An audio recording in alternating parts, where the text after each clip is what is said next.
कृतज्ञ राष्ट्र आज राष्ट्रपिता महात्मा गांधी को उनकी 152वीं जयंती पर भावभीनी श्रद्धांजलि अर्पित कर रहा है। इस अवसर पर देश में और भारतीय दूतावासों में द्वारा विदेश में कई कार्यक्रम आयोजित किए गए हैं। राष्ट्रीय राजधानी दिल्ली में बापू की समाधि राजघाट पर सर्वधर्म प्रार्थना सभा का आयोजन किया गया है।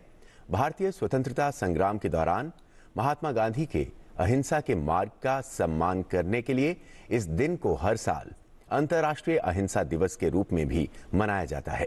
इस वर्ष गांधी जयंती खास है। देश आजादी का अमृत महोत्सव मना रहा है, जिसका उद्घाटन प्रधानमंत्री नरेंद्र मोदी ने 12 मार्च को गांधी जी के जीवन की एक महत्वपूर्ण घटना दांडी मार्च की 91वीं वर्षगांठ पर किया था।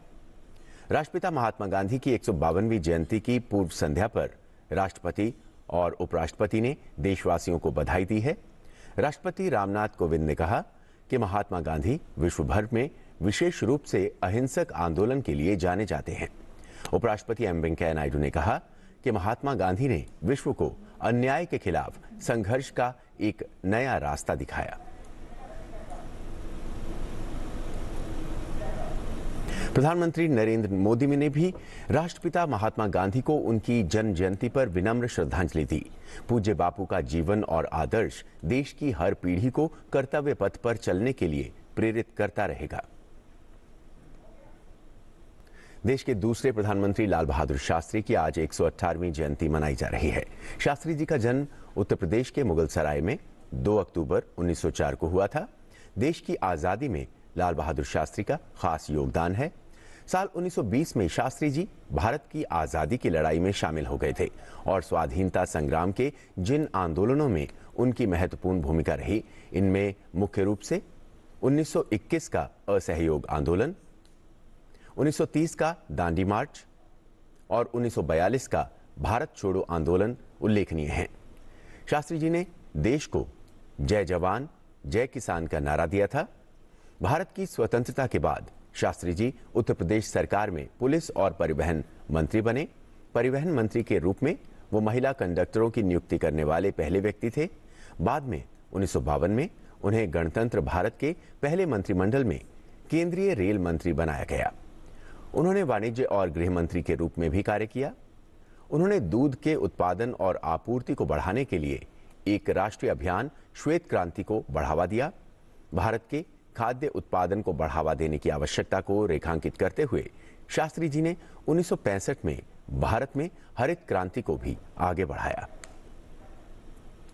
प्रधानमंत्री ने ट्वीट कर कहा है कि पूर्व प्रधानमंत्री लाल बहादुर शास्त्री जी को उनकी जयंती पर शत शत नमन। मूल्यों और सिद्धांतों पर आधारित उनका जीवन देशवासियों के लिए हमेशा प्रेरणा स्रोत बना रहेगा। प्रधानमंत्री नरेंद्र मोदी ने दुबई एक्सपो 2020 को संबोधित करते हुए दुनिया भर के निवेशकों को आमंत्रित किया और कहा कि भारत में नए अवसर हैं। प्रधानमंत्री ने कहा कि पिछले 7 सालों में भारत सरकार ने आर्थिक विकास को बढ़ावा देने के लिए कई सुधार किए हैं और सरकार आगे भी सुधार की प्रक्रिया को जारी रखेगी। केंद्रीय वाणिज्य मंत्री ने इंडिया पवेलियन का उद्घाटन किया। दुबई एक्सपो 2020 में भारत बड़ा भागीदार है।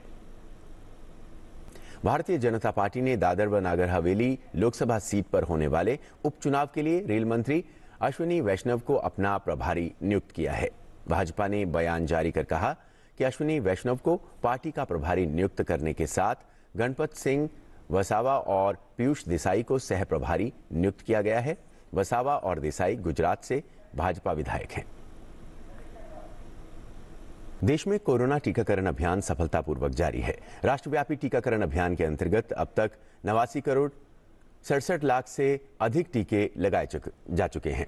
टीकाकरण अभियान के 259वें दिन शाम 7 बजे तक 62 लाख से अधिक टीकों की खुराक दी गई। अमेरिका में कोरोना के बढ़ते संक्रमण के बीच एक दवा निर्माता कंपनी मर्क ने एक गोली तैयार की है। कंपनी का कहना है कि इसके सेवन से कोरोना के हल्के और मध्यम संक्रमण वाले लोगों में मृत्यु का जोखिम 50% तक कम हो जाएगा। ये गोली अस्पताल में भर्ती होने की जरूरत में भी 50% कमी कर सकती है। कंपनी का कहना है कि वो मॉलनुपिरेविर नाम की इस टैबलेट के आपात प्रयोग की अनुमति के लिए आवेदन करेगी। परीक्षण के दौरान ये गोली नए संक्रमण मामलों में दिन में 2 बार दी गई। यदि इस टैबलेट को मंजूरी मिल गई तो ये कोविड की खाई जाने वाली पहली दवा होगी। ये गोली मूल रूप से इन्फ्लुएंजा के इलाज के लिए विकसित की गई थी। ये गोली वायरस के जेनेटिक कोड में गड़बड़ करके उसे शरीर में फैलने से रोक देती है।